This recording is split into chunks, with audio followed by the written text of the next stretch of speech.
What's going on, people? Going live for the second time ever. Not really used to this yet, but we're just going to go ahead and wing it. But yeah, I wanted to get together and just celebrate 5,000 subscribers on the channel. Pretty cool. It's kind of surreal because it was just a number I threw out there a couple of years ago as a hope, to reach one day, and just not ever being sure that you would or could. But pretty excited to get there. And obviously it's because of all of you, coming to the channel and checking things out and just, you know, liking the videos, so glad to see the support. All the comments in the channel is always great too, because typically I'll put out a video and it's followed by just a series of a whole bunch of comments from additional people that are, chipping in some extra bonus tips for the vendors if they're getting a booth review, or just if it's a general topic that kind of helps out everybody. But that's always been something that's been really cool on the channel to see, is just all the extra participation from everybody, so I always thought that was really cool. But yeah, 5,000, really neat. And I told my wife the other day, I was like, I'm not going to celebrate like these little milestones until I hit big numbers like anymore, so like, 10,000, I'll do something if I ever get there. And, but just trying to use it as like a motivational tool to keep going, and I think that's something that we all should do, is even if you're just a regular craft fair vendor, or if you're an organizer, and just, kind of shoot a big number out there and see if you can hit it, But yeah, I thought of a few ideas of things that I can do on this live stream to kind of keep it cool. Maybe ask a few questions based off of my old vendor survey. So a couple of years ago, when I was getting ready to start the channel, one of the first things I did was put together a 30-question survey, just like on various elements of art and craft festivals. And I put it out there and gathered a whole bunch of information before I started the channel, before I even launched my first video, so I kind of prepared for the video, the vendor series, for like 6 months before I even released my first video on the channel. And that was kind of my way of getting ready to launch the channel, was to put the survey together. So maybe I'll ask a few questions like from that, and we can do like a couple of polls and Q&As and just a few different things to keep it interesting. But I've never attempted to set up a Q&A or a poll on my brief history of doing lives, so this could be pretty interesting. It could be a train wreck, but we're going to try to do it anyway. But yeah, so how are you guys doing? What's your craft fair calendar looking like? Do you have a lot of shows lined up for the rest of the year? Do you have a favorite like month of the year that you prefer to do craft fairs in? That's one of my favorite things to ask a craft fair vendor, is just, when they like to do shows. And when we were organizing events, we kind of just saw like two big surges. We would see a lot of people doing shows in the spring, and then a lot of people doing shows in the fall. And at least in our area, like I'm in Wisconsin, so it would kind of die down in the summertime, because here, of course, the winters are just notoriously bad and very long. So you kind of have that half of the year closed down from like, December until April, maybe May.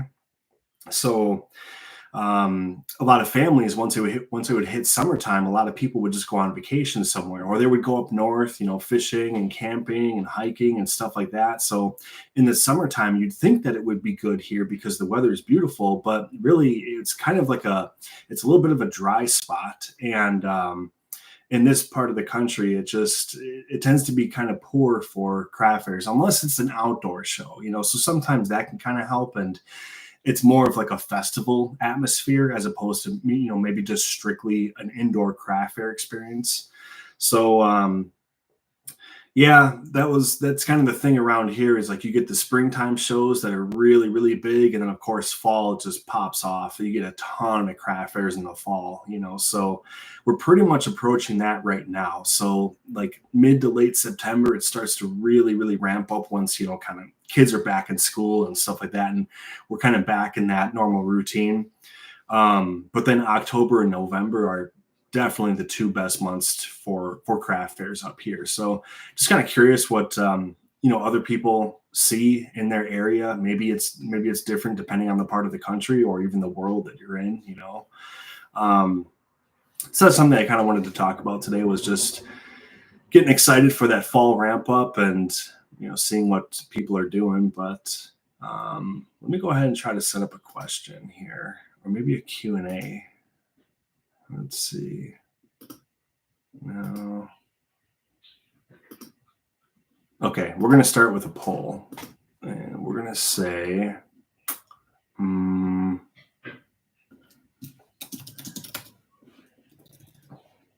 let's see. Okay, this is a question that's like, I think it's starting to come into play a little bit more with craft fairs, where people are starting to bring their own power sources to events, and I'm starting to wonder how many vendors still need electrical hookup at their booth. So I know it's kind of like a boring question to start off with, but I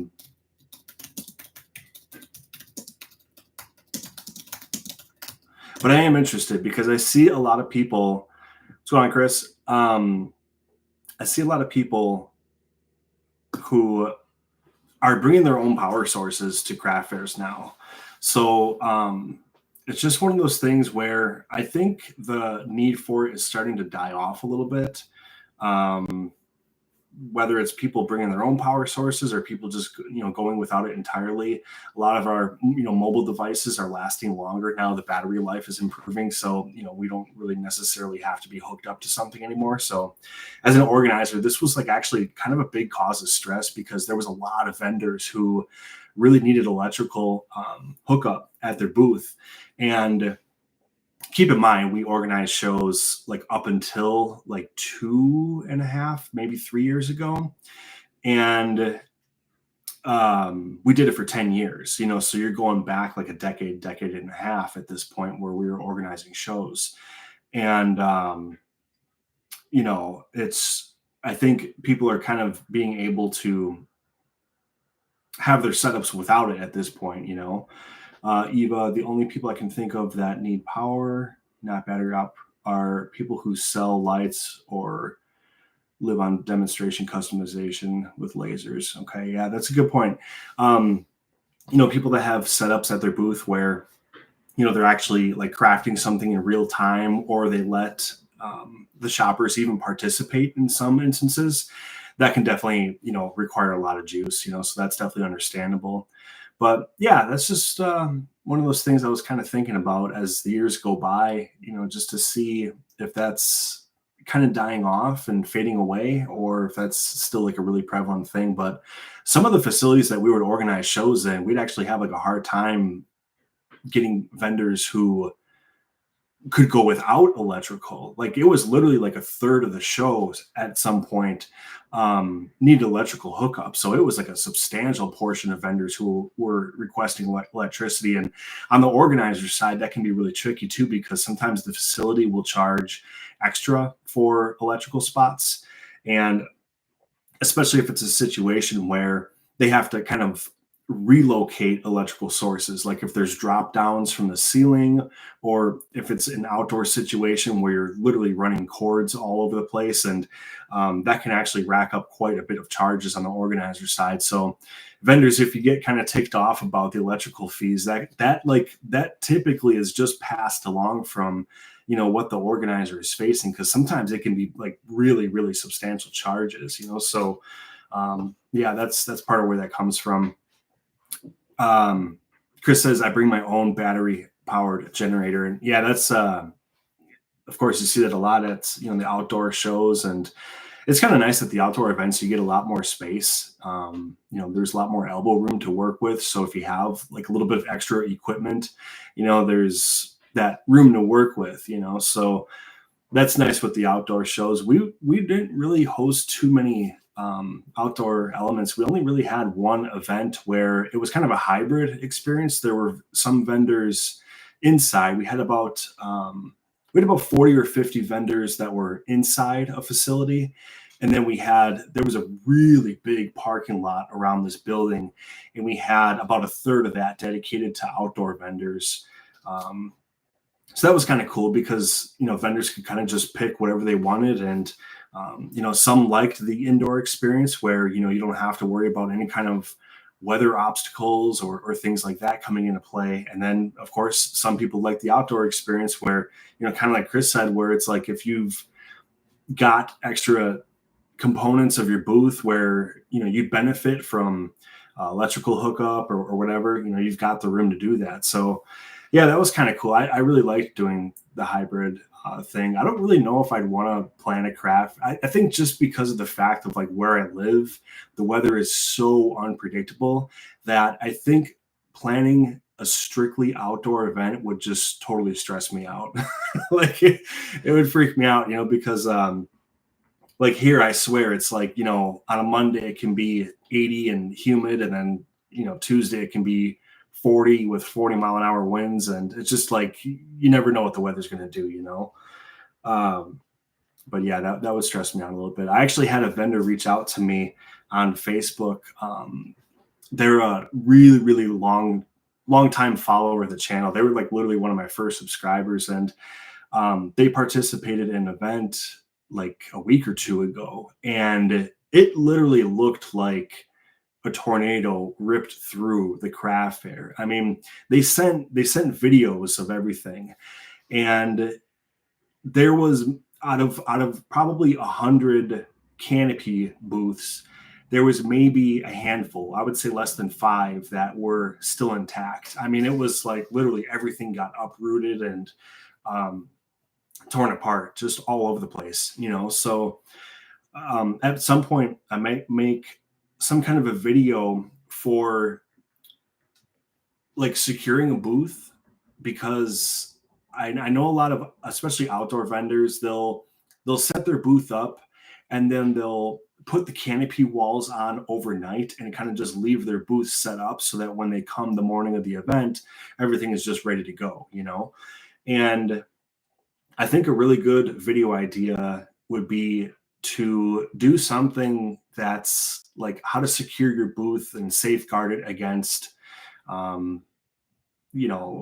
theft, first of all, theft issues, and then just the elements overnight and things like that. So, Eva says the way some vendors secure their tents makes me so nervous. Yeah, sometimes it's just a little bit sketchy, not a whole lot of security going on.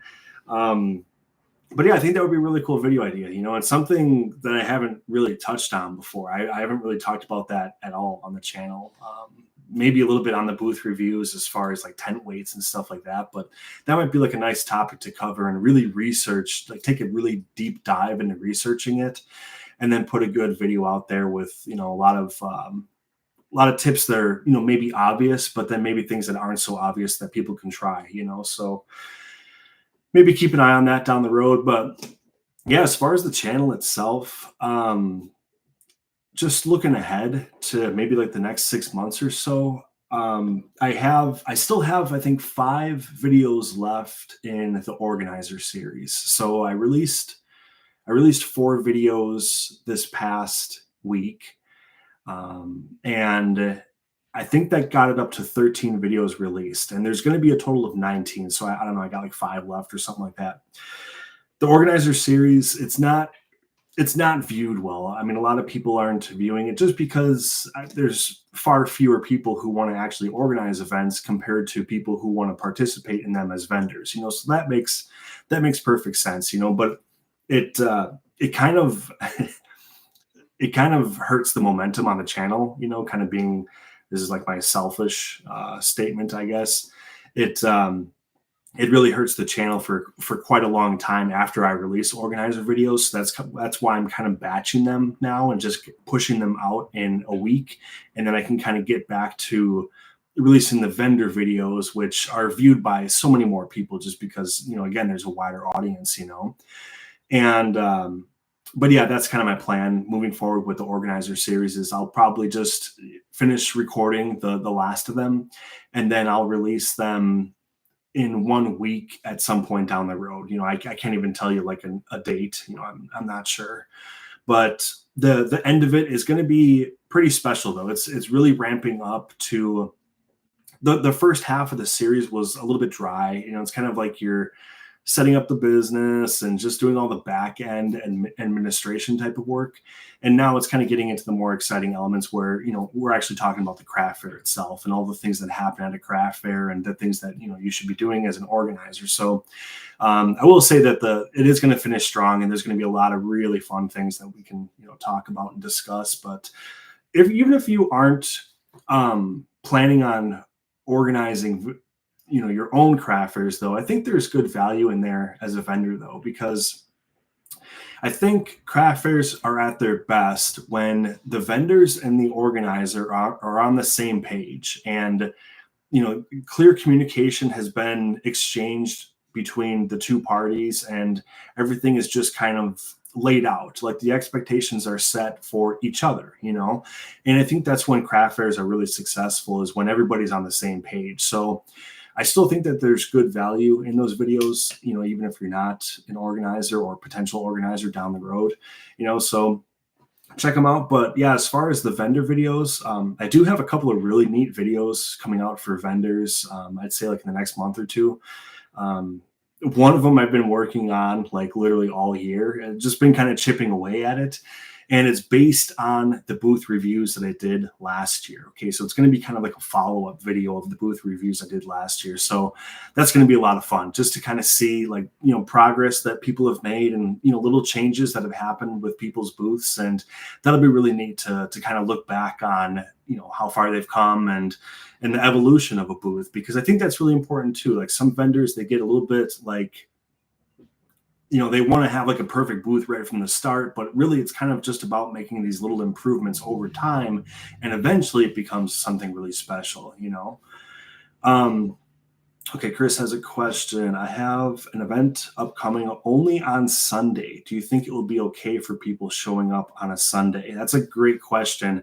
That was actually one of the questions that I had during that initial survey that I sent out to vendors a couple of years ago. And for the vendor side, it's not terrible. It's not great. I'll tell you that much. Like vendors definitely prefer Saturdays. You know what I mean? But as far as shoppers, most of my experience, I'll tell you right now, I've never hosted a Sunday only event. Okay. So we used to do a lot of 2-day events. And what I'll say is that Saturday there tended to be more shoppers. I should say more people, like visitors. Okay. But on Sunday, there were fewer attendees, but they tended to spend more. That's the feedback that we got from vendors consistently, is that Saturday was kind of like the browsers, the people, looking to get out of the house a little bit. And yeah, of course, there were some like early bird sales and things like that, like especially early in the morning on Saturday. That's when you get like a good push of sales of people who wanted to come in, be able to shop from the booths that, the items weren't shopped through yet from other customers. So they could get kind of like first pickings, you know what I mean? But then, as Saturday wore on, it got a little bit more casual, I guess I'd say. And then on Sunday, we would see, yes, fewer attendees, but it seemed like they were the more serious shoppers. Like maybe they were realizing, okay, this is the last chance to get, something from these booths, something at this event.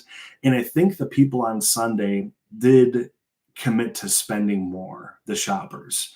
So even though you're talking about a Sunday only event, it's a little bit more of a different dynamic than a 2-day show, of course. But, perhaps you'll see kind of the same thing just based on other events in the area. So there's probably other craft fairs in your area happening the day before on Saturday. Well, maybe you guys are going to have good luck on Sunday from people coming and doing some shopping when, there's probably not a lot of other options, So it could be good. Hold out some hope for it and just be prepared. But I would say that Sunday generally, at least attendance wise, was a little bit down compared to Saturdays. But you never know. I mean, sometimes it's not about just the raw numbers of people coming through the door. It's, what intentions do they have when they're coming in? So, yeah, great question though. That was really good. So where is everybody watching from? That's one thing I wanted to ask too, is I like to see kind of where people are watching from. Of course, you guys know, I'm in Wisconsin. I used to live in Las Vegas for 6 years. So that was a pretty fun time in my life. Okay, Montana, Virginia. Okay. Um, yeah, one of the neat things about the booth review series was just seeing where everybody was from. I had kind of like that state map that I would show during the reviews. Berlin, Germany. Wow, that's pretty cool. Pennsylvania. A lot of people from Pennsylvania on the channel.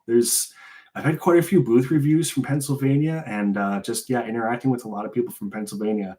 I can't say that I've seen somebody from Germany before, so that's pretty neat. Yeah, the booth reviews, they're a lot of fun.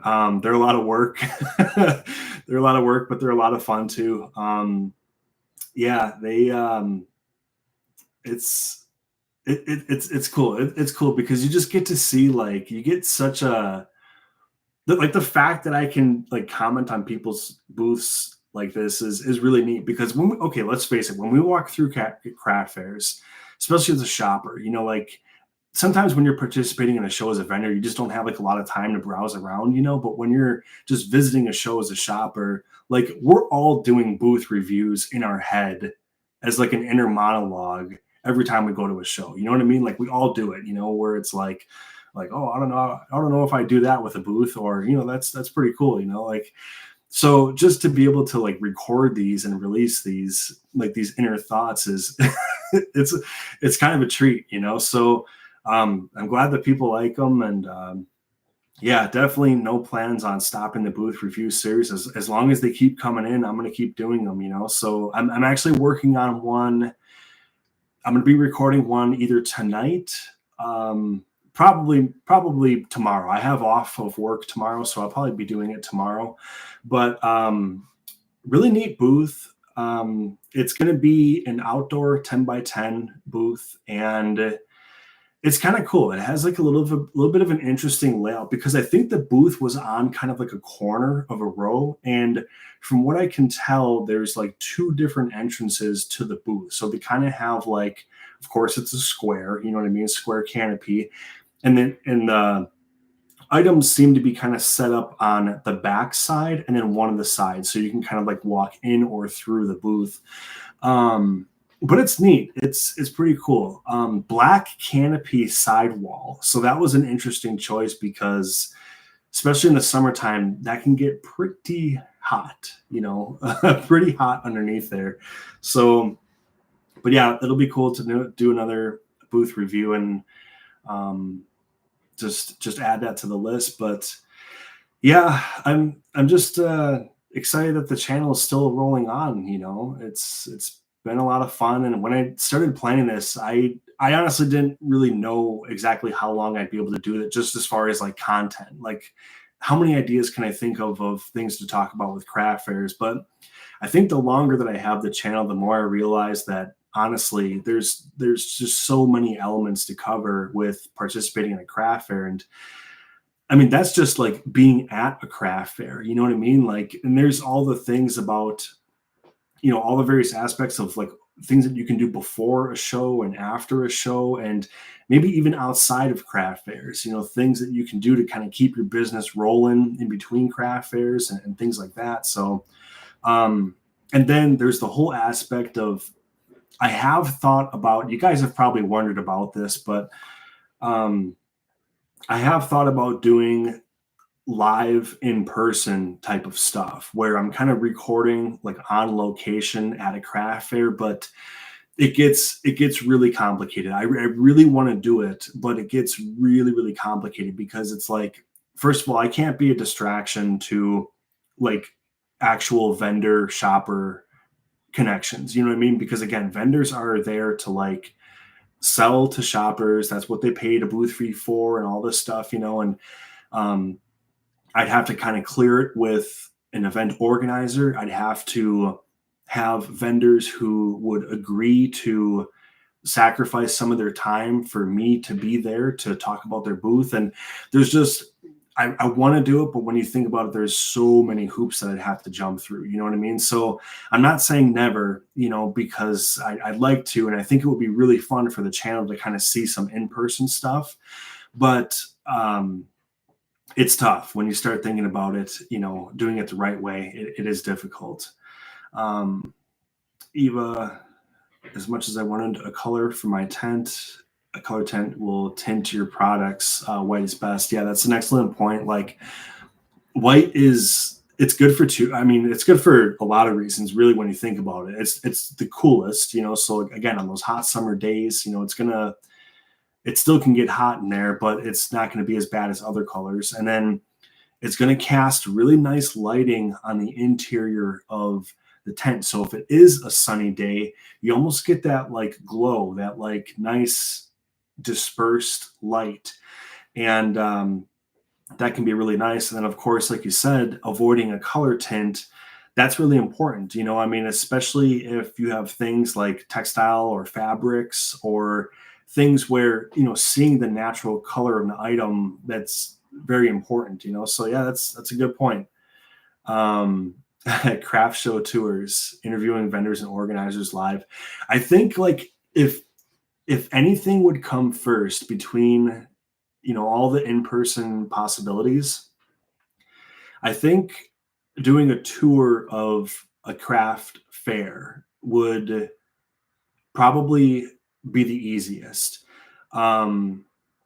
Just because I could connect with an organizer and say, you know, hey, look, you know, I mean, I would, you know, first of all, promote your show, you know, and they'd like that. But, you know, maybe they could then just do almost like a blanket clearance with their vendors and just say something like, you know, look, filming will take place on the premises, and, you know, that's just going to be part of the event. Because sometimes coming up to people's booths like with a camera and, you know, getting in close, some vendors almost like take offense to that because they get paranoid about, you know, people stealing like their ideas for crafts or their creations. And, you know, while I'm, you know, while this channel is clearly not about that, it's hard to kind of convey that up front and be like, you know, look, like, you know, I'm recording, but I'm not recording to take your ideas and like all that stuff. You know what I mean? So I think it would probably be a little bit easier to connect with an organizer and be like, look, I'll, you know, promote the show and do a tour of the whole event and then talk about like the cool aspects and stuff like that. So that would be really fun to do. And there's some organizers in my area that put on really, really good shows. I mean, there's a couple of really nice events that would be a lot of fun to do this at. So who knows, maybe. Chris is trying to make my booth stand out from everyone. Any major recommendations? Feather flags. Explain the feather flags. What do you mean by that? Yeah, and then what do you make? Do you typically do indoor and outdoor? Tell me a little bit about like your booth, what you sell, and things like that. Yeah, I gotta like loosen up with these live videos. You know, it's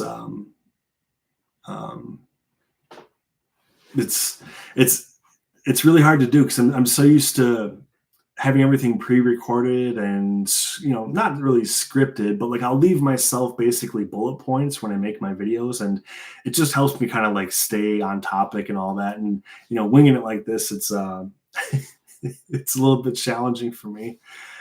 Okay, so both indoor and outdoor feather flag banners. So okay, I'll say like the big sale signs. Okay, I think I know what you're talking about. They're like it's almost like a sign like on a stick that's curved, sort of like taller. just so I can understand and like picture the booth. Okay. Um, that's kind of tricky. That's definitely a tricky item to display just because it's like a unique shape. You know, kind of tricky, especially on the outdoor. I wonder how you do in the outdoor. Is it like staked into the ground? Like how big are we talking, or is it like a tabletop type of situation?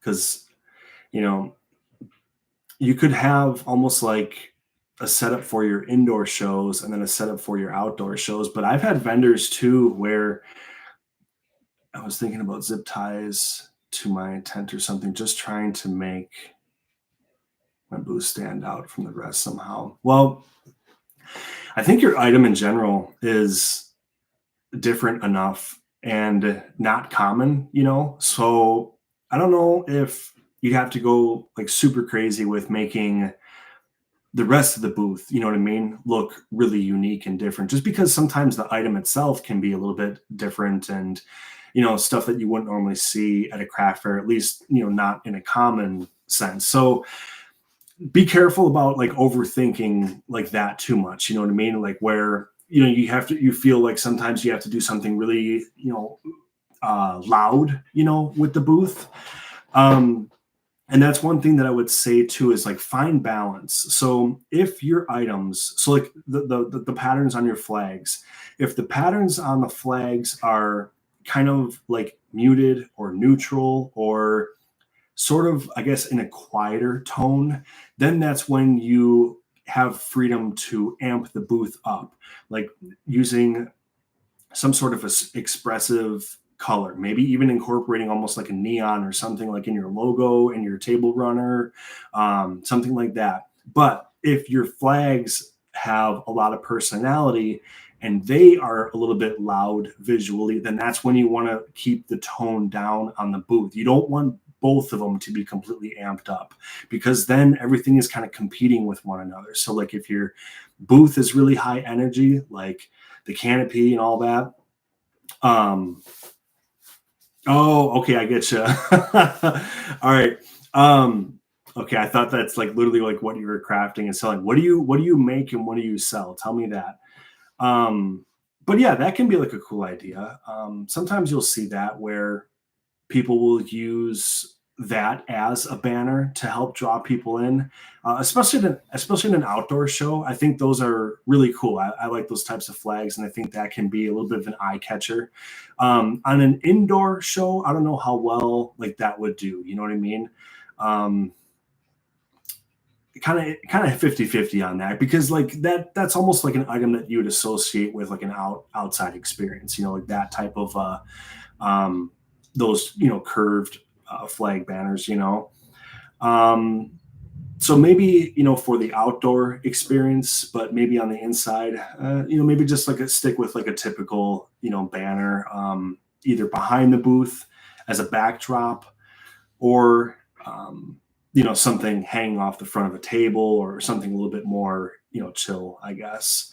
3D printed toys, jewelry, and decor. Okay. But even still, the point that I made before, kind of keep that in mind though. Really, this is like for all vendors, no matter what you make and what you sell. Like if your items have a lot of personality, then you want to kind of keep the rest of the booth and all those supporting elements a little bit more like neutral, maybe muted. Let the items, kind of do the talking and gathering the people's attention. I think that's a tip that really kind of translate to most craft fair vendors, no matter what they're selling, is you just don't want both elements, like the booth, decor and setup, and the items to be really amped up and high energy because it all just kind of gets lost. And then on the flip side, you also don't want everything to be completely muted either. So if you're and 3D printed toys, typically those do have some pop, like some color and stuff like that. But if you, for example, were making items that were sort of muted, like sometimes you'll see people with jewelry where it's like earth tones. Then that's where you got some freedom to, maybe the tags are they have a little bit of a color pop in them, or there's like just some injection of personality at the booth. You know, you kind of want like one of them to be doing that. So that's a tip that I can give to get people's attention a little bit visually, is you want one of those two things to be expressive, but not both, and then not none either. But yeah, 3D printed toys, jewelry decor, that can be a little bit of a tricky, I don't want to say like mashup, but just combination of items. Um, so what you want to do then in that case is start to unify the supporting elements of the booth. You want to have, you know, nice price tags, maybe featuring your logo, featuring a certain font, featuring a certain color of your branding. You want to get like the branding down and make that uniform throughout the booth so that things feel tied in to one another. Lighting for you is also going to be really important. Anybody that makes jewelry, you got to have good lighting. Outside, it's not as big of a deal because natural light is just so helpful. But even if it's not, for like lack of a better term, sparkly jewelry or whatever, maybe it's like clay jewelry, you still want to have good lighting. Okay, you still want to have feature that in a nice way so people can see the details of, you know, how it's crafted. Also, jewelry, anything that you can wear, any kind of wearables, people. So if you make hats, scarves, whatever, if it can be worn, you have to have a mirror at your booth, and you want to make it a good height.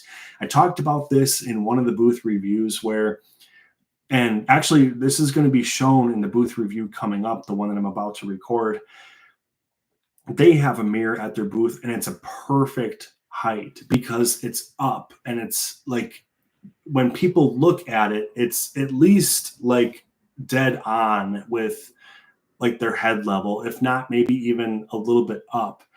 And the good thing about that is that people just generally have a better appearance when they're like straight on or even like up, instead of like looking down at something and then you have like 50 chins. That's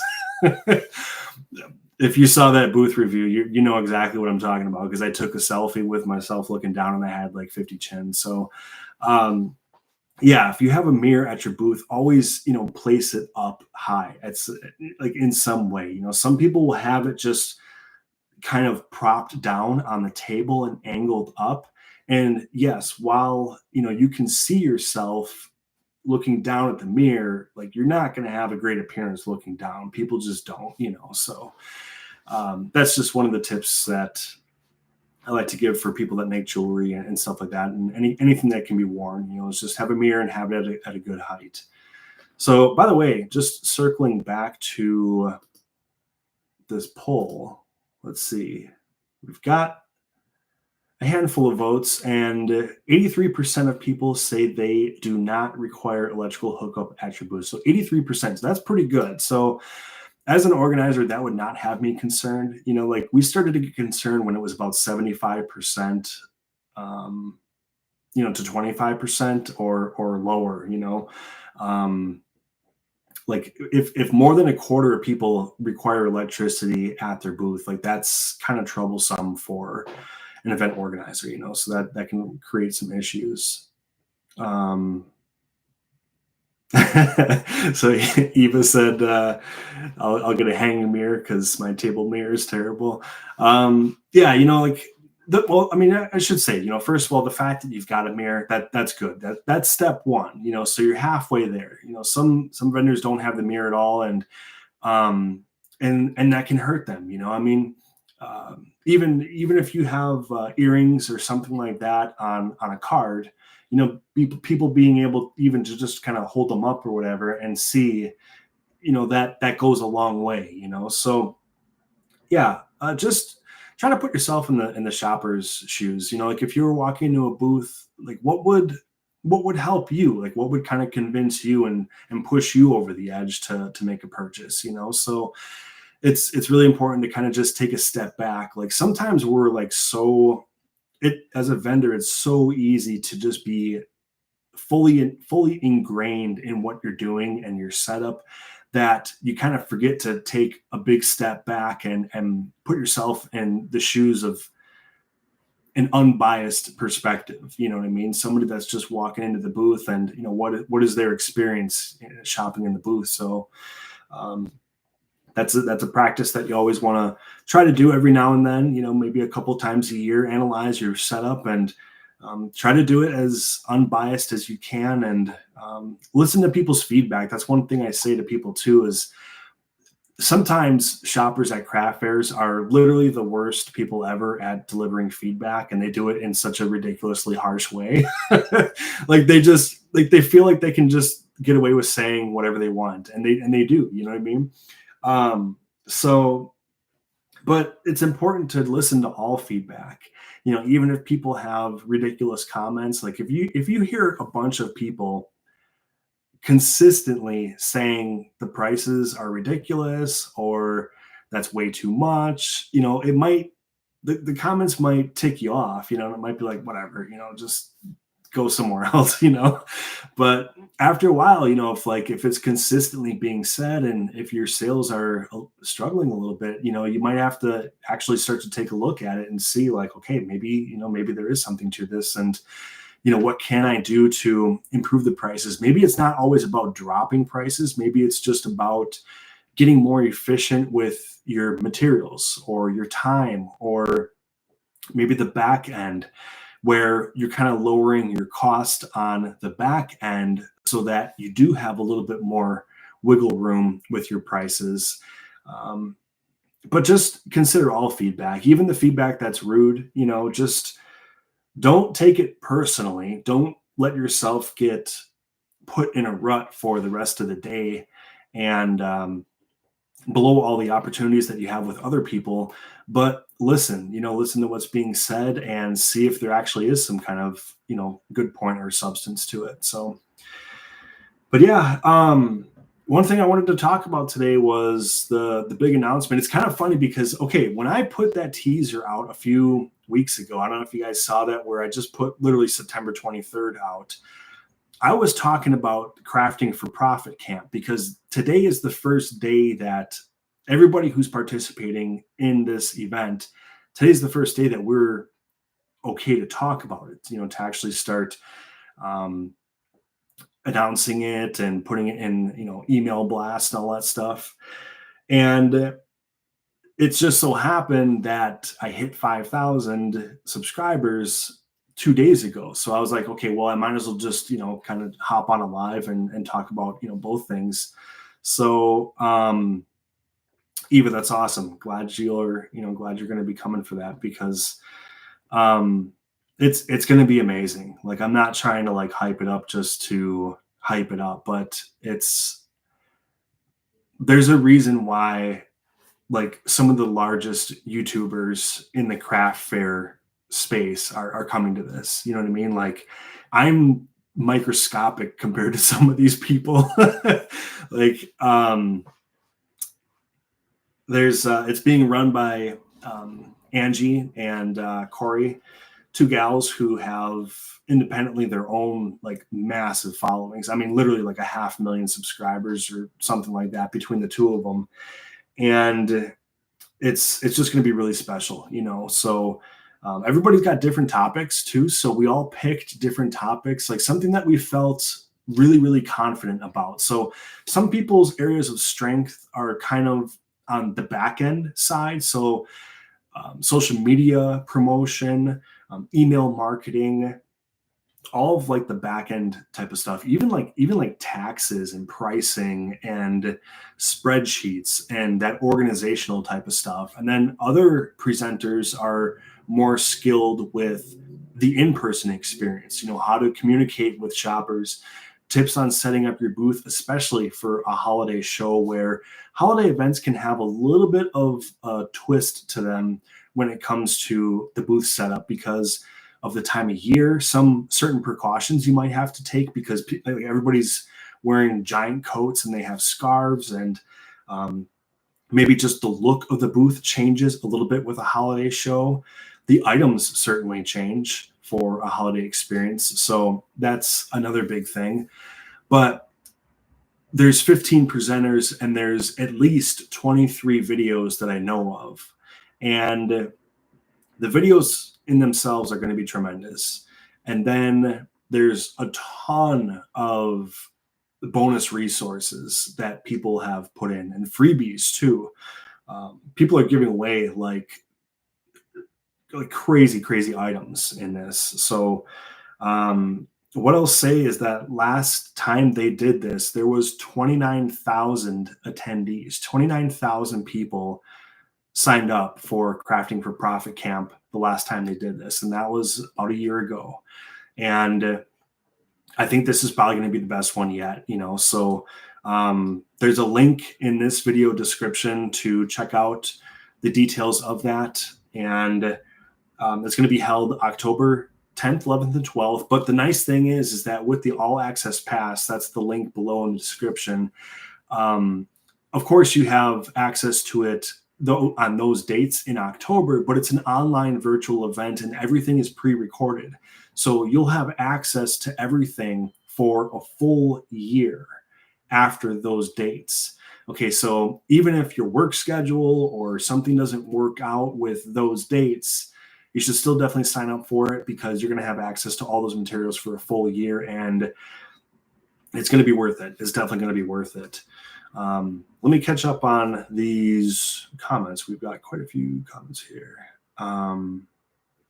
Karen, my 9-day county fair event is starting Friday. The setup days are Wednesday and Thursday. It is super nice when you always get setup days, so that's something that we always try to do when we're organizing shows. Adds a lot of cost to the organizer, but yeah, it's pretty cool to be able to come in and get like a full setup day or two to like really put a nice stamp on your booth setup. You can kind of take your time, stand back and take a look at things. But yeah, Karen, definitely rooting for you. County fairs are sometimes massive opportunities for craft fair vendors. There's quite a few out here. Wisconsin has a lot of counties. We have 72 counties in this state.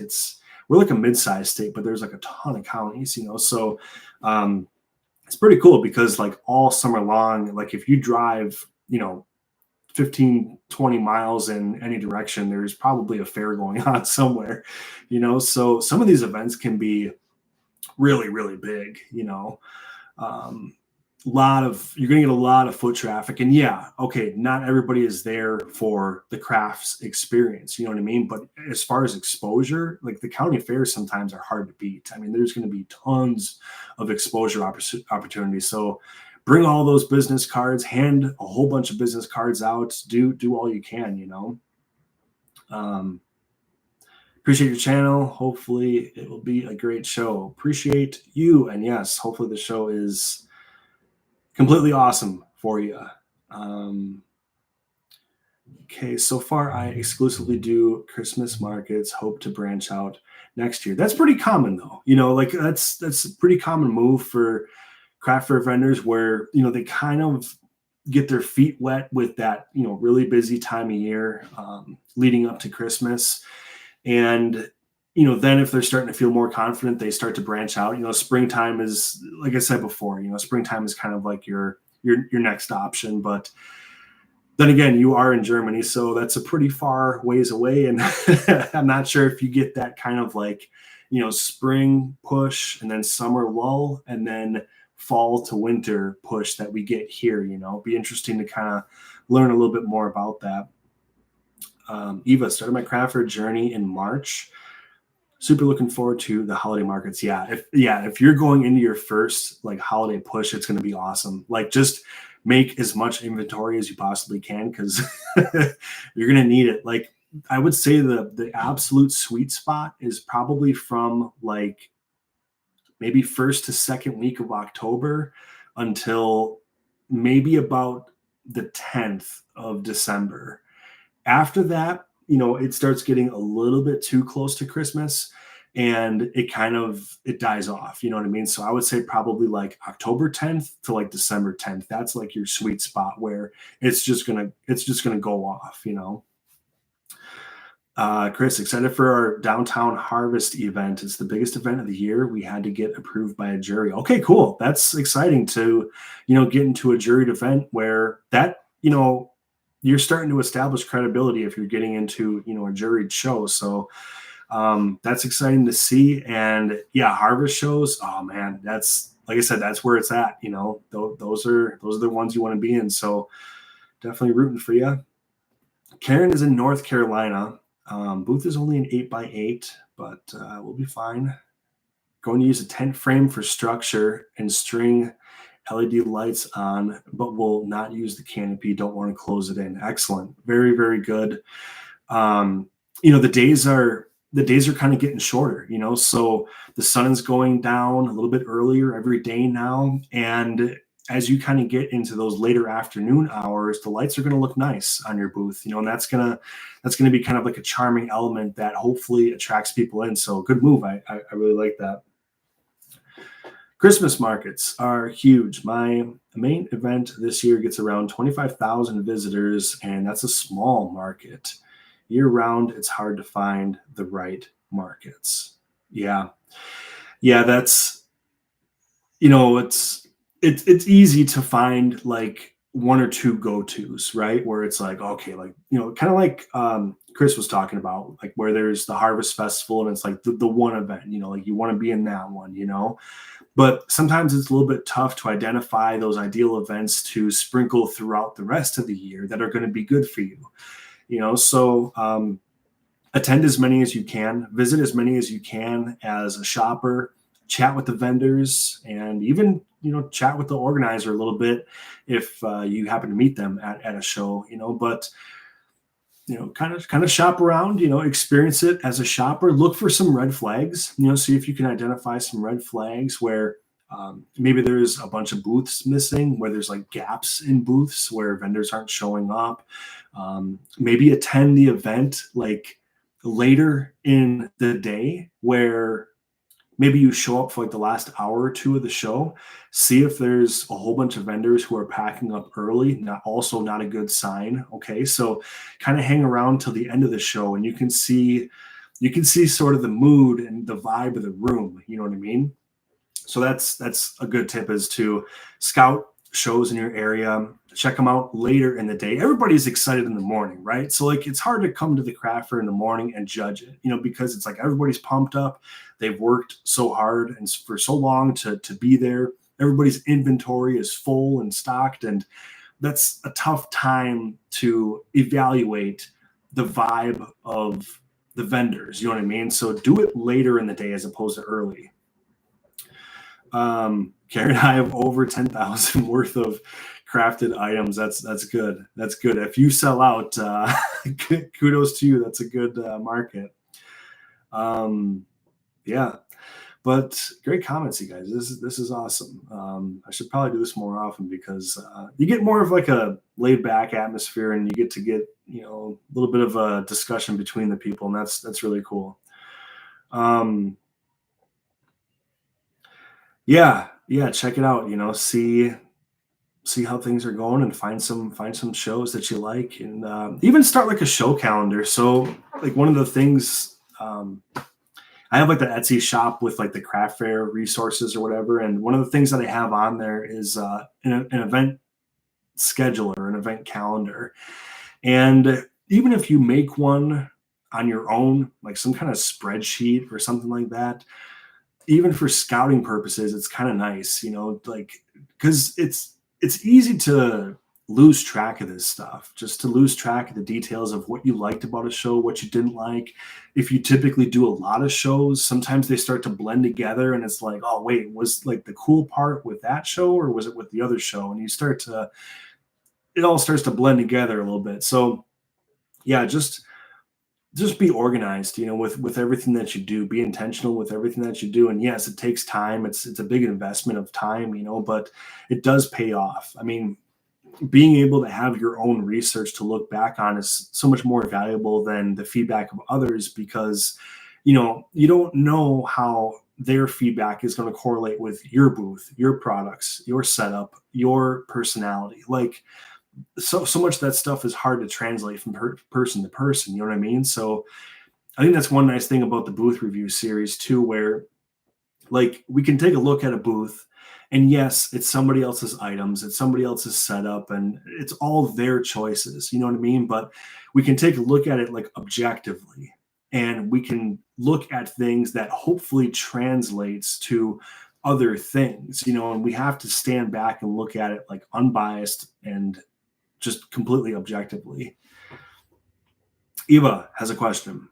I still work full time. Yes, me too, unfortunately. I still work full time and told myself not to take markets more than every other weekend. How far in advance should I tell my social medias that I'm attending an event? Okay, that's a good question. Um,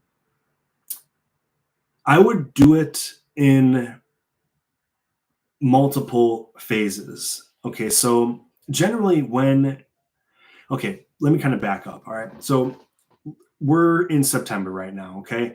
And to me, the craft fair off season begins essentially Christmas. Okay. That's after Christmas, it's done.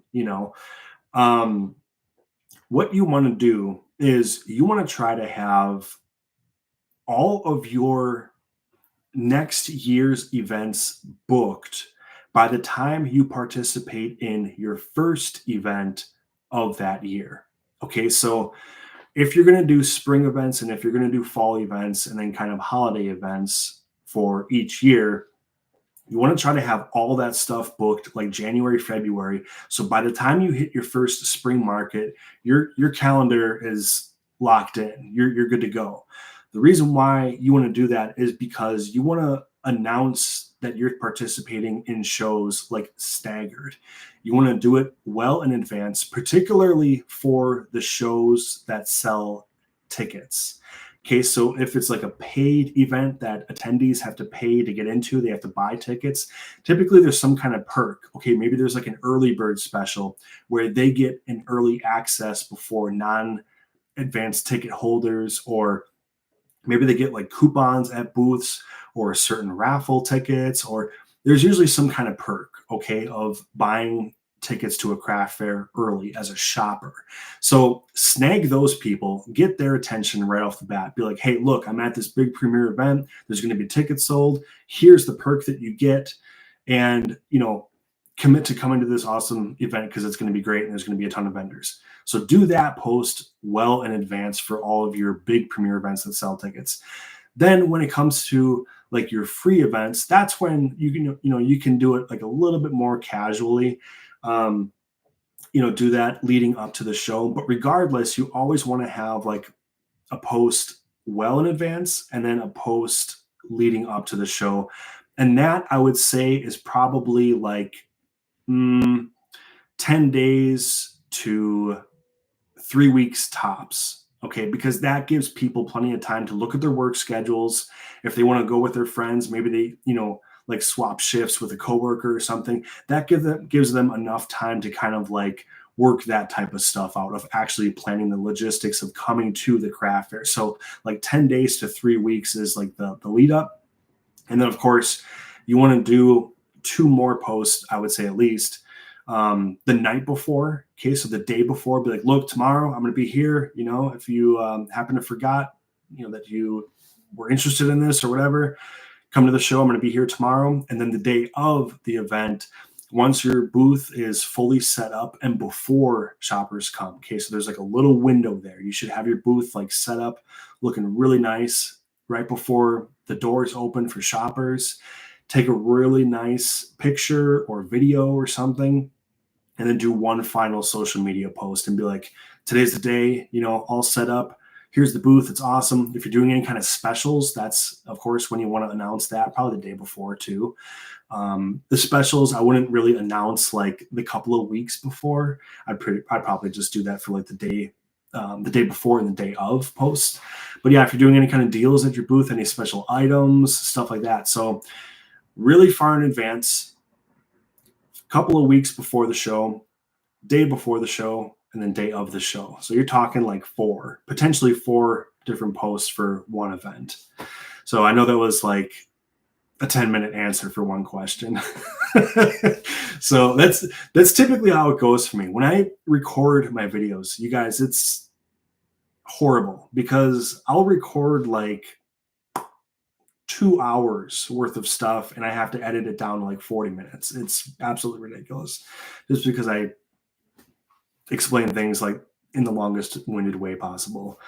But yeah, no, that's a breakdown of posting. But yeah, really good question though. And as far as like, working full time and trying to do events, at a certain frequency, that's going to be different for everybody, so we've all got like different loads on our plates, you know what I mean? Like, just for example, like some of us have kids, some of us don't, and some of us, care for other people and, had to look after others or whatever. And like, there's just different time commitments that we all have, and that's going to be like a really, really individual situation and scenario, for all of us. And, I will say that burnout is very real. Burnout is a very, very real thing. I have too many hobbies. The channel alone is probably enough for most people, but I record music almost nonstop. Yeah, I was in the photography for quite a long time. Just a lot of different stuff, a lot of different hobbies, and it can get really overwhelming, and when it starts to feel like work, that's when that's when like this should be fun, like this is my escape. Work is work. When I go to my actual job and I clock in, that's work, and I never want my fun things, my escapes to feel like that. You know what I mean? Not that my job is terrible or anything. I actually like my job right now. But that's when it kind of crosses the line. That's when that something's not right, and then you got to let off the gas pedal. So try not to. What I would say is probably try not to lock yourself into a certain schedule. Like because you said like I'll maybe do like one craft fair every other weekend, which I think is pretty aggressive. That's you figure that's a lot of shows. But again, it's completely up to the person and how much prep you have to do before a show and how organized you are leading up to it too. That's really important. If you can get yourself into a system where, you're a well-oiled machine and things are very, very efficient coming into a craft fair and coming out of a craft fair, then you maybe have room to do quite a bit, but for other people it's tough to put all that together, the whole lead up into a show and coming out of a show, the things that you have to do for kind of that post-event wrap up. It's a lot, so just do what you feel comfortable with here. Took a month off here and there, and they don't tell you how physically strenuous setting up for a market is. Yeah, that's, oh my God, for real. I was probably like in like pretty good shape though when we were organizing shows, because holy cow, like there was days where I'd look at like my pedometer, like my step counter thing, and it was like just walking nonstop, especially in summer. Yeah, when you're sweating your butt off the whole time for 8 hours and your shower in the morning was pretty much useless by noon.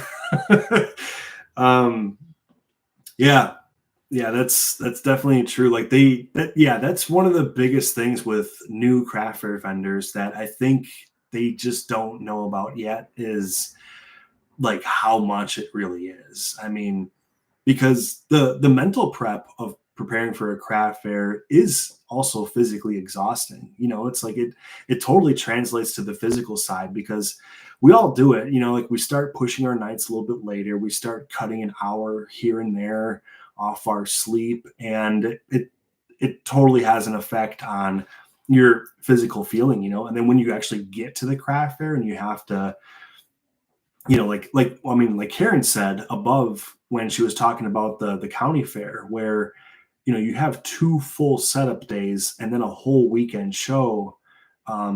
Actually, her show is 9 days. So it's like 2 days of setup, 9 days for the show, and then probably a solid, at least a full day of tear down and all that. And it's like, you're talking like a 2-week stretch of serious physical exertion, and yeah, that's quite a bit. You're going to be in good shape if you're a craft fair vendor. Chris says, my wife and I had to make diagrams and charts for us to follow much better communication when setting up the booth. So both of us know what needs to be done and where. That's a great idea, especially if you have like a second person who's either a helper or, a spouse or a partner, whatever,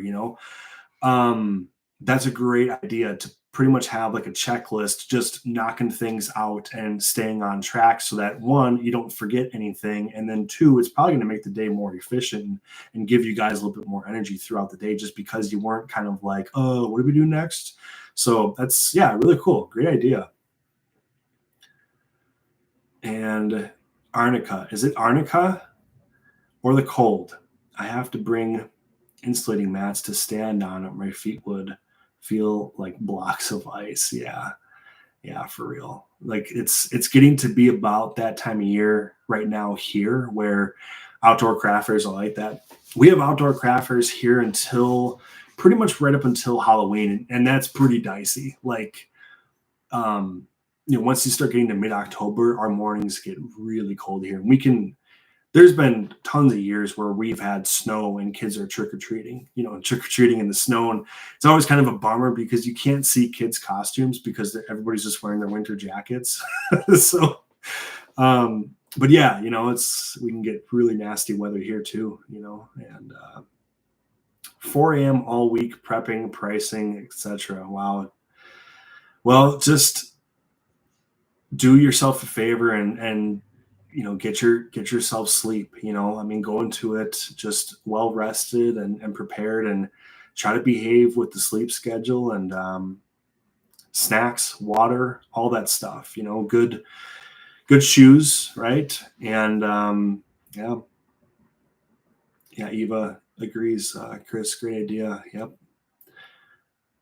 We don't argue ever except on market days. Nice. Yep, same boat. Yeah. Looking back now, the days that we had to organize shows, there was some borderline meltdowns that we've recovered from. But yeah, and we had a family run craft fair organization business too. So it was myself, my wife, and then my sister. So it was the three of us. And yeah, they always say, like, don't work with your family, right? And we did it for 10 years, and it was pretty good, but there was definitely some times there where, we always said that too. We always said that we say things to each other in the heat of those moments that we would never say to an unrelated coworker. You know what I mean? Like if you just had like another coworker who was like a random person, like you totally would not behave the same way as opposed to if you work with a family. Like it's not even close. Karen, tonight I will sleep. There you go. Organizing craft events sounds like a nightmare. It's like, it is. Like I don't want to make it sound terrible, you know what I mean? But it's a whole different animal. Like if you're a craft fair vendor, like you pretty much just have to worry about like yourself and maybe like your couple of neighboring vendors and then the organizer. Like that's it. You know what I mean? Like yourself, your neighboring vendors, the organizer, and then put on a good deal for the public, the shoppers that come in, right? But yeah, the organizer, you're pretty much trying to get like 100 different personalities on the same page. And it can be really difficult. Everybody has their own ways of doing things, and trying to steer people into like, okay, we're all going to load and unload this way, and we're all going to park here after we unload. And like trying to get everybody on the same page, that's easily the most difficult thing about organizing shows, because everything else is like, it's structured. It's the same way like a vendor is structured. You know what I mean? Where, craft fair vendors, we get into these routines and we find out what's working, what's not working. And, you start to get into a groove where it's kind of like repetition, even though you might be like at different events, like some little things might change here and there. But yeah, it's like the same thing as an organizer, you know what I mean? Where you're very, very structured. Like you got to be rigid sometimes with the people, and that can be a little bit uncomfortable, because I'm a total pushover. Like around, like kids that are like my family members that are kids and stuff. Like I let them get away with anything, and even our pets and all that stuff. Like I'm a total pushover, So for me to kind of like buckle down and get a little bit rigid, like that's what pushes me outside of my comfort zone, But yeah, I don't know. I really liked it. I felt like completely nauseous the night before every show. And I'm not like that. Like I have like a rock hard stomach that is just, I can handle anything. I eat super spicy food every day, like every meal. But the night before a craft fair, I'm like completely nervous, just completely shook. And it's just so much lead up, and you don't want to let anybody down, and that no matter what you do, there's going to be a few vendors who are going to have a bad day. Even if there's a good crowd, like there's a lot of shoppers or the weather turns out great, or like everything went according to plan, somebody is still going to have a bad day. Maybe, maybe it's partially my fault, like, or just there wasn't a good connection, or, maybe it was something on their end, like with their setup or their prices. But you just don't want to go into a day like knowing that like somebody's going to have a bad day, and that's what kind of ate at me, and that's honestly one of the things that stressed me out about hosting craft fairs a lot, was just that part of it. Is it good money? I do craft events full time, so partially curious about doing it in the future. It can be. So for us, well, we lived off of it, so there was 3 people who lived off of doing it, and we were not rich by any means.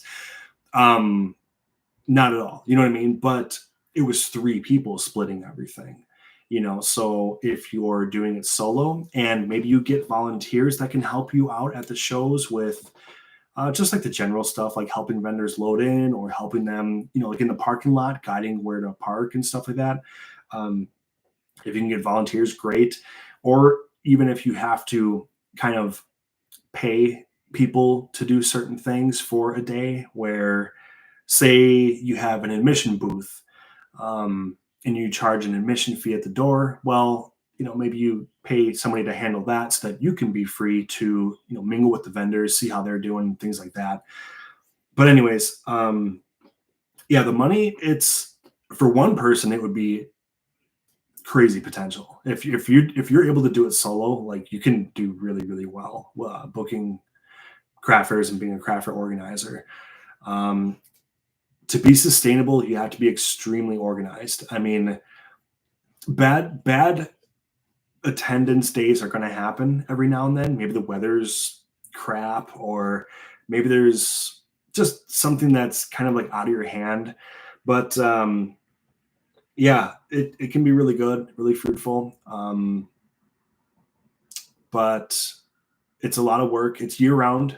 You're going to be answering emails from hundreds of people, maybe thousands. We hosted 7 shows per year. We had 7 events per year, and they were in the spring. We had a couple in the spring, and then we pretty much staggered them in the fall. So we had like September, October, November, early December, that type of situation.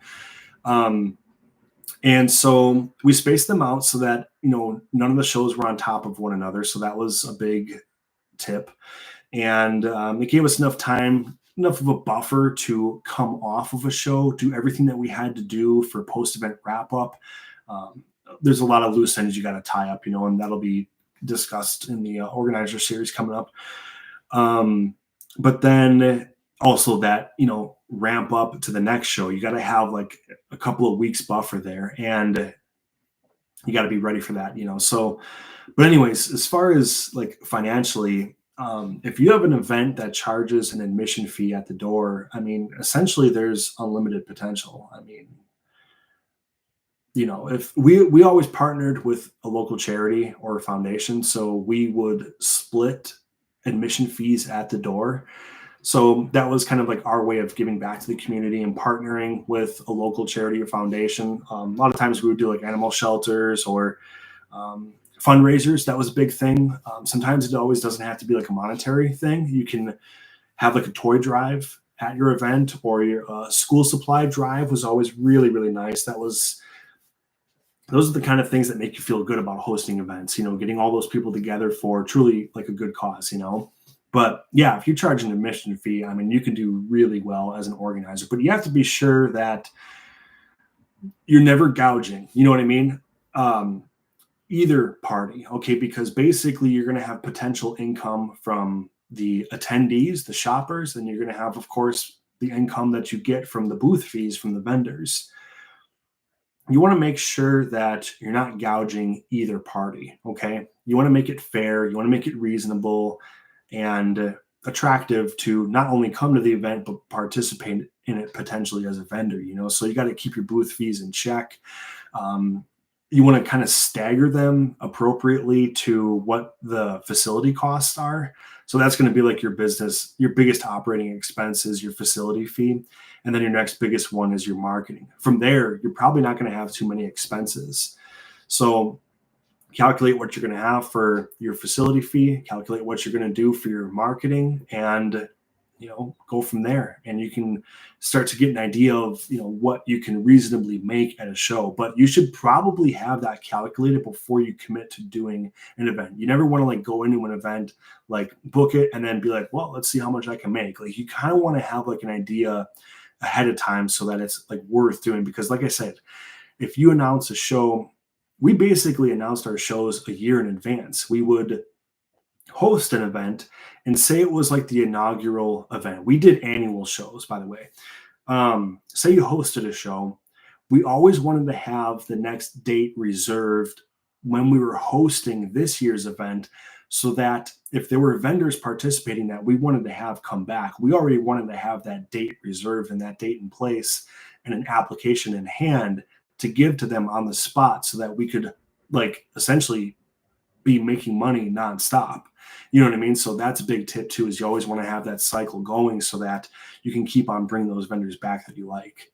But I liked it. The only reason really why we stopped doing it was because of COVID. COVID absolutely crushed the business because you couldn't have mass gatherings for like, what was it, like close to a year?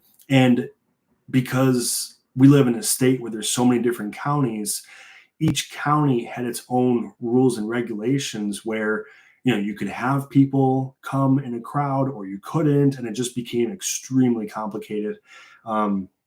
We had to cancel our largest event that we ever hosted. So we had an event that was 230 booths, and we had to cancel that event 3 weeks before it was scheduled to take place, and it just crushed us, absolutely crushed us. We literally had to refund like, I don't even know what the number was. I'm pretty sure it was like over $10,000 worth of refunds we had to do. So it's like, you're kind of prepared, like you have a buffer, but like something like that, it's devastating, So, like I said, working with family, we all had our opinions on how to handle things, and it was hard, it was really hard for us. So that just kind of was the reason that we stopped doing it. Was something out of our control completely shattered what we built up, So that kind of led to the channel getting started, to be honest, How to Craft Fair, because we had like all that experience and all that knowledge from doing shows, and it's like, okay, well now what do I do with it? Like I don't want to do these, shows by myself and whatnot. And it just, I felt like I had a lot of experience that I wanted to share. And especially since I wasn't like in the industry of organizing shows anymore. I felt like I felt more comfortable sharing like quote unquote like insider tips, you know what I mean? Where some organizers probably aren't happy that I'm talking about like this detailed stuff of organizing craft fairs because you can make a lot of money doing it. And some people do that ethically and some organizers don't. And that's all I'm going to say about that. But, the potential is very high for a craft fair organizer, like as far as you want to take it, you know what I mean? So that not being an organizer anymore, I felt less pressure about, should I or shouldn't I talk about these things so openly, so um yeah, heck to gatekeeping, right? Free the information. That's how I feel. Seriously, it's like the more information, the better, and people can take with it and do what they want with it. Then they can make their own decisions. But having information out there, I think, is never a bad thing. Eva, you asked a question. Do you discuss pets in your how to organize videos? I've seen some of the worst dog owner behavior at outdoor events. Yeah. Okay. The biggest market in the town that I live in. I don't live in a big city. It's like 35,000 people. You know what I mean? But we have a really really nice farmers market that's kind of like half craft, half food, and it's a weekly show that's downtown. Beautiful setting. Beautiful setting. It's literally right where the river in our town and Lake Michigan, the shore of Lake Michigan meets, and it's right downtown. It's beautiful. And that's the show that I go to the most. My parents are actually a vendor over there. My dad's a woodworker, so he's a vendor at that show. And that particular market has outright banned dogs from being there, even though it's an outdoor setting, just because of that reason alone. There's honestly, it's kind of crazy because like sometimes I feel like I like dogs and I like people, or I like pets more than I like people. You ever get that feeling where you just relate to pets more than you do with people? uh, but yeah, sometimes it's not even like the pet. It's like the pet handler. It's like, oh my god, like it's really bad sometimes. But I know what you're talking about, and yeah, I don't think it's wrong at all for organizers to just outright ban pets from being at events. One of the major reasons why is because as an event organizer, you have to insure your event. You have to pay for insurance to cover anything that can happen at your event. And you have to be very specific when you get this event insurance what the event is. So, roughly, how many people are going to be there? What is the purpose? Is it inside, outside? Like all these different things you have to be upfront with when you apply for event insurance as an organizer. And like pets getting loose at a craft fair, like that's a lot of events are not insured for that. So if accidents were to happen, it can get very, very dicey with how that's handled. So that's a huge reason in and of itself to ban pets of any kind at craft fairs. Now, service animals, that's something different. Service animals, of course, are, welcomed, and generally, the nice thing about service animals too is that they're probably the most well-behaved creatures that you can think of. The biggest concern with service animals really is just people approaching, like honestly, kids approaching, and they just don't know yet that you can't like run up to a service animal and stuff like that. Kind of freak them out or whatever. But kids, of course, don't really know any better yet sometimes. But yeah, insurance though, that's a huge reason why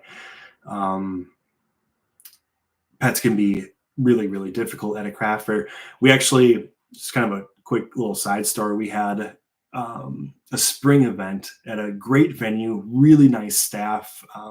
the facility manager that we used to communicate with leading up to the show, she was always great, like just super organized, all that stuff.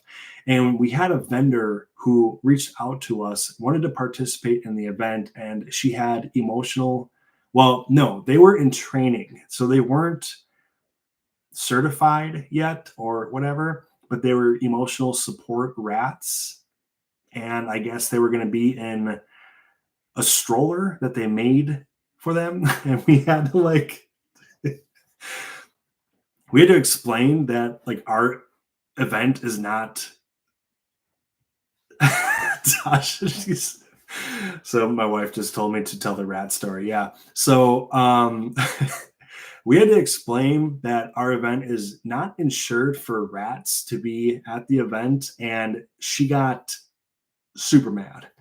And it was just one of those things that snowballed into a ridiculous story that we joke about today still, because they ended up coming to the show. So they were like, okay, that's totally fine. And they ended up, coming to the event, and things were cool for a while. Things were fine, and things were kind of coasting along, and all of a sudden the event comes, and they were completely obnoxious, just the worst. Like whatever the worst vendor you've ever experienced, like in your time as a craft fair vendor, just picture that times two, because it was absolutely terrible. There was a setup day, so a whole setup day for the vendors, and then the event was 2 days. So the setup day, and keep in mind, this was like, as COVID was kind of like wrapping up. Apparently, we were off in a different area of the facility. We were kind of working on something. I think we were setting up the admission booth and kind of like the welcome desk area. And while we were gone, they like screamed at other vendors and like dropping F-bombs all over the place about people not wearing masks. And this was kind of one of those things back in the day where, wear a mask, not wear a mask. But this is where like COVID was wrapping up and we could host an event. So there was going to be thousands of people coming, you know what I mean? And so they did that. And that was one thing. And we like heard about that. And we were like, look, like you have agreed to be here with other vendors, and this is not going to be tolerated at all, And we were already debating on whether or not to remove them, but they were set up like very, very close to where we were going to be. So we had an admission booth, and keep in mind, there was 3 of us there, you know what I mean? So one of us was always going to be by the admission booth. And then we had an information table with handouts and all sorts of stuff right when you walked in, and their booth where they were going to be was almost like right next to that. So we're like, okay, we'll keep an eye on them. We'll be close by. Nothing's going to happen. You know what I mean?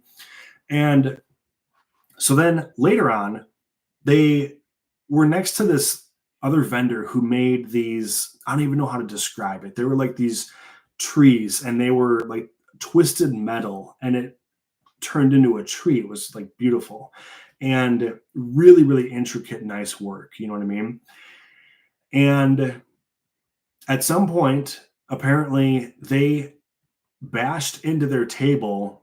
The neighboring vendor broke a tree that was, I don't know, it was like $60 or $70. It was a nice item. You know what I mean? Didn't offer to pay for it, like nothing, just completely, wiped their hands clean of this situation. And that's where like, no, you got to get the hell out of here. Like that was literally in 10 years of hosting events. I don't even know how many shows that we did. I mean, we probably had to do close to 100 shows in 10 years. And that was the only vendor that we had to remove from a show. So wire wrapped bonsai trees. Yes, that's it. 10 years of hosting events, and that was the only vendor that we ever kicked out. And it was during a show. We literally had them come bring their car right to the front door, and we got them out in like 15 minutes, just because it had become so ridiculous, and it was such a disruption to the entire show, So yeah.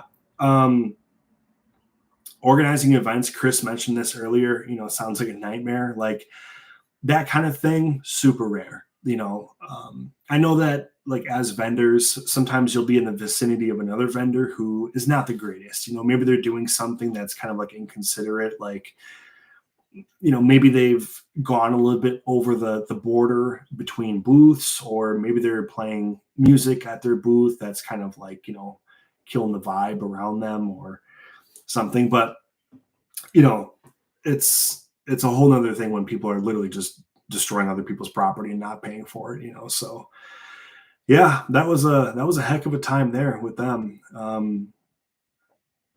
Yeah, that was not fun, but I think for the most part we had a really good time hosting shows, and it was a lot of work, and there was a lot of stress. But when we put on an event and like there was like a good crowd that came, and there were vendors that came up to us and they were like, "You guys are super organized. Like we want to come back." Like, dude, I can't tell you like how good that felt. Like it just completely made everything worth it. So that was cool. You started to get repeat vendors that came back to your events and started to follow you, like wherever you'd host a show, they'd kind of follow you around, and that was really, really cool. But yeah, sometimes I miss it. Sometimes I miss organizing the shows, and every now and then I think about it. I'm like, maybe I should like put like one show on per year. Like organize like one big event per year, and then that way there's no other events to worry about. And that kind of became a little bit of a source of stress, was like the back-to-back hosting events, and sometimes it was hard to focus on one when your focus was literally on 7 different shows. So that became a little bit much. But yeah, I'm not gonna lie, the temptation's been there a little bit, but it has become fairly complicated in our area.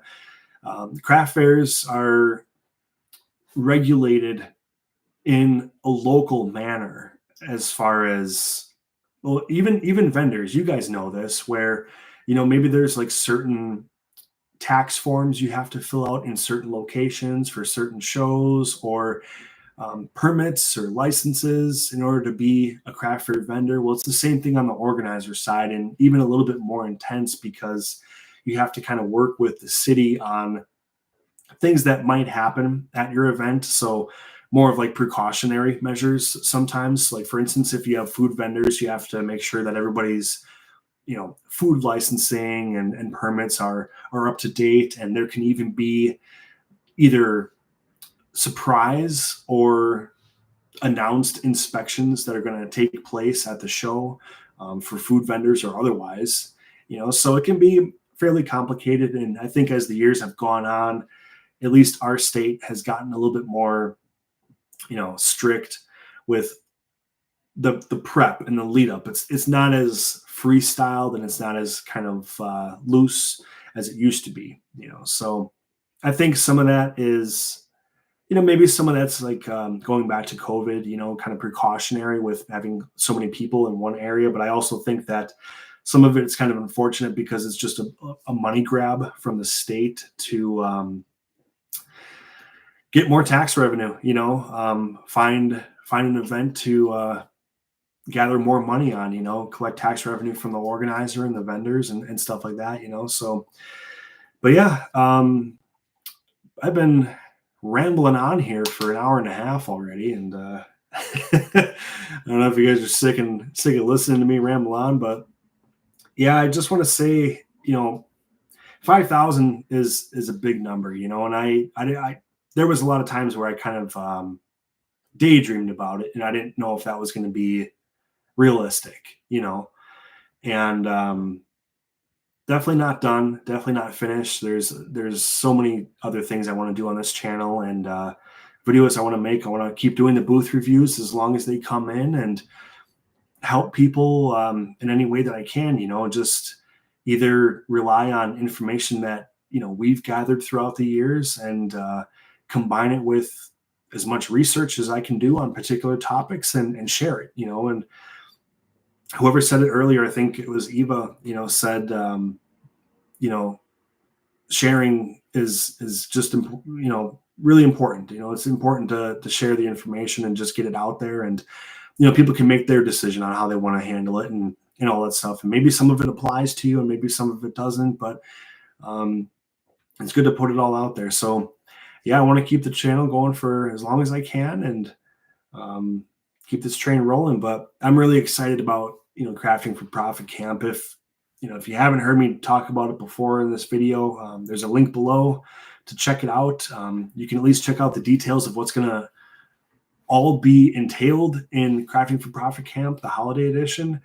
And it's going to be tremendously valuable for people that take part in it. I promise you, it's pretty impressive what's been put together for this. It's been worked on the entire summer by 15 different people. So 15 different people have been in contact regarding this event since basically, I think, June. And it's been just a heck of a journey putting this together and kind of seeing it come like full circle. Like they initially approached me to do this in the early summer, might have even been like the late spring. And I hadn't heard of it before, and I was a little bit skeptical, honestly. Like I do get approached on occasion about opportunities that come up to maybe do some workshops or collaborations and things like that. And I kind of play things like close to the chest. You know what I mean? I mostly fly solo when it comes to this stuff, but I looked into it. I looked into what they've done in previous workshops and in years past. And if you get 29,000 people to commit to something and come to something and they want to learn, there's something there. There's a reason why there's that many people coming to do this. And that was the last time they did this. Okay, so there was previous versions of Crafting the Profit Camp, and the last time that they did this was 29,000 attendees. So that tells you something. And to be a part of it is really cool. They initially asked me to do one video, and I had familiarity with. They gave me a couple topic ideas, So one of the topic ideas was like booth setups for holiday markets. And I was like, okay, I really like that. And then they were also talking about vendor etiquette for holiday markets, things that vendors should, good practices and things to do, things to avoid, that kind of thing. And I asked them if I could do both the videos, and they were pretty surprised because I think most people are doing one video, but they let me do it. So I have two videos as part of Crafting for Profit Camp, and they both have really good information, specifically geared towards holiday situations, that kind of ramp up to the big holiday season that we're approaching now. So this is going to come in a really good time. It's going to be October 10th, 11th, and 12th. And if you check out the link below, that is for an all access pass. Okay, so I think it's $39 for an all access pass, and you get all the information for a full year. So if those dates don't really work out for you, you can check it out whenever you want for a full year. You have access to all this stuff. 15 presenters. Some of these presenters have literally hundreds of thousands of subscribers on YouTube and Instagram, and just massive followings. And a lot of different perspectives. There's going to be at least 23 videos covering a whole bunch of different topics of at a craft fair and planning for a craft fair. So the in-person experience and the lead up and post wrap up of the show. So yeah, very excited for it. And I hope that you check it out. Other than that, tomorrow I'll be recording a new booth review. Keep a lookout for that. I think I'm going to be releasing that this Thursday. Okay, so this Thursday, I'll probably have a new booth review for you all to check out. But just want to say thanks so much for joining me, not only during this live premiere stream. I don't even know what to call it. That's how bad I am at this. But I just want to say thanks for joining me right now. And then thanks for subscribing to the channel and joining me long term. Be sure to check out the comment section of every video that you're watching, because there's so many additional tips that people are dropping in videos. And I can't say thank you enough, because the videos are one thing. Like I can give my perspective, my experience, and my research. That's great, but I'm just one person. So when you watch a video, be sure to look at the comments, because people are adding and contributing. And that's what I love about this community. That's what I love about the 5,000 people that have committed to this community, because it's truly about people helping one another. And all you have to do is look in the comment section to realize that. So thank you so much. And I look forward to doing this again sometime. Have yourself a great day.